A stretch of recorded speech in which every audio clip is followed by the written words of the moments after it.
বাজান এই কোরআনের শিক্ষা গ্রহণ করলে বেটা বেটিকে কোরআন পড়াইলে সম্মান বাড়ে না কমে? আমি এবছর সিরাজগঞ্জের প্রায় বয়ানে এই বয়ানটা করে আসছি।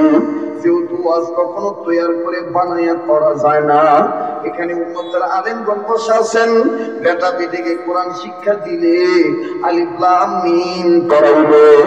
এ বন্ধুর নলকা চদ্দারদের পাড়া, চদ্দের পাড়া, এই মহল্লায় আমার বন্ধুগণ, আমার ভাইরা, জামিয়াতুল মামুন আল কওমিয়া মাদ্রাসা, এই মাদ্রাসা প্রতিষ্ঠা করলে দেখেন কিনা, আমি 1-1.5 মিনিট, 5 মিনিট, 7 মিনিট, বড় 10 মিনিটের মধ্যে বলে দিই।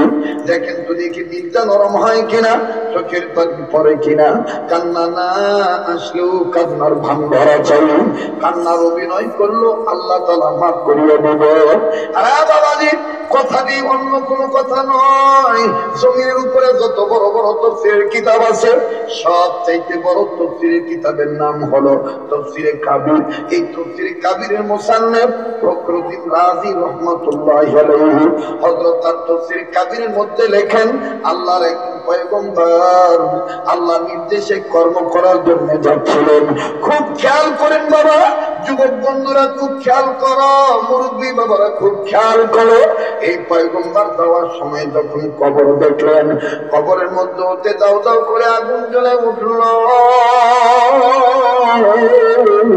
মুসলমান বাইরে, কবর ভিতরে ভয়ঙ্কর আযাব দেখতে পাইল।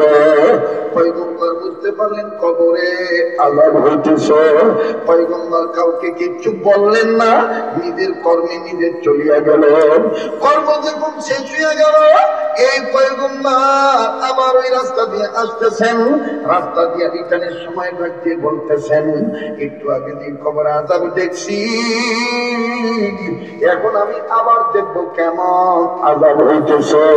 পয়গম্বর ওই কবর দিকে নজর দিলেন, নজর দিয়ে দেখতেছেন একটু আগে যে কবরে আযাব ছিল, এখন আর আযাব নাই।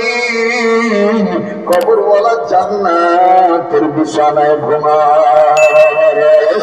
বলেন না সুবহানাল্লাহ, আবার বলেন না সুবহানাল্লাহ। পয়গম্বর কবরের কাছে দাঁড়াইয়া আল্লাহকে ডাক দিয়ে বলতেছেন, আল্লাহ। ডাকছেন না, বলেন না আল্লাহ। ও বাবা বলেন না আল্লাহ। ডাক দিয়ে বলতেছেন, ওগো দয়ার আল্লাহ, একটু আগে যে কবরে আযাব ছিল, এখন দেখি কবরে কোনো আযাব নাই। কবরওয়ালা জান্নাতের বিছানায় ঘুমায়। মালিক, তোমার দরবারে জানতে চাই, কোন কাজের উসিলায় তুমি তোমার গোলামরে মাফ করিয়া দিলা? আল্লাহ পাক ডাক দিয়ে বললেন, পয়গম্বর শোনো, এই কবরওয়ালা গুনাহগার, গুনাহ করিয়া কবরে আছে, কিন্তু একটা সন্তান রেখে আসছে দুনিয়ায়। এই সন্তানটা এতদিন কথা বলা শিখে নাই, ইদানিং কথা বলা শিখছে। আর এই কথা বলা শিখার পর এই সন্তানটার মা বাপ মরা সন্তানটাকে নিয়ে, এতিম বাচ্চাটাকে নিয়ে মাদ্রাসায় ভর্তি করে দিছে। মাদ্রাসায় ভর্তি হওয়ার পর এই বাচ্চাটা তার হুজুরের কাছে, আলেমের কাছে, আলেমের ছাত্র ইয়া সর্বপ্রথম একটা সবক পড়লো। আর এই প্রথম সবক পড়তে যাইয়া এই বাচ্চাটা আমি আল্লাহর 2টা নাম ধরে ডাক দিল। যখনই আমার 2টা নাম ধরে ডাক দিল, আমি আল্লাহর আরশ খুশি হয়ে গেল। আর আমি আল্লাহ বাচ্চাটার উসিলায় তার পাপকে মাফ করিয়া দিলাম। পয়গম্বর ডাক দিয়ে বলেন, আল্লাহ, এই সবকটা কোন সবক? তোমার দরবারে জানবার চাই। এই কথা বলে আর কান্দে। আল্লাহ বলেন, পয়গম্বর তুমি কান্দো কেন? জানবা ভালো কথা, কিন্তু তুমি কান্দো কেন? পয়গম্বর ডাক দিয়ে বলে, আল্লাহ, আপনি তো আমার দিলের খবর জানেন, এরপরও যত জানতে চাইছেন তাই বলতেছি। আমি কাঁদতেছি বাচ্চাটাকে উদ্দেশ্য করো, এই বাচ্চাটাকে কেন্দ্র করো। এই ছেলেটা কত বড় বরকতি ছেলে, কত বড় ভাগ্যবান ছেলে। এই ছেলের কারণে তার বাপ মাপ পাইয়া গেল। ও আল্লাহ, দুনিয়ার সব ছেলে মেয়ে যদি এইরকম দিন না হইয়া যাইত, সব ছেলে মেয়ের মা বাপ তো কবরের আযাব থেকে মুক্তি পাওয়া যাইত। আল্লাহ, আমি এই চিন্তায় কান্দি, আহারে যে বাপ মা তার ছেলে মেয়েকে জিন্দা রেখে আসছে কবর, ওই ছেলে মেয়ে বাপ মার জন্য কি করতেছে চিন্তায় কান্দি।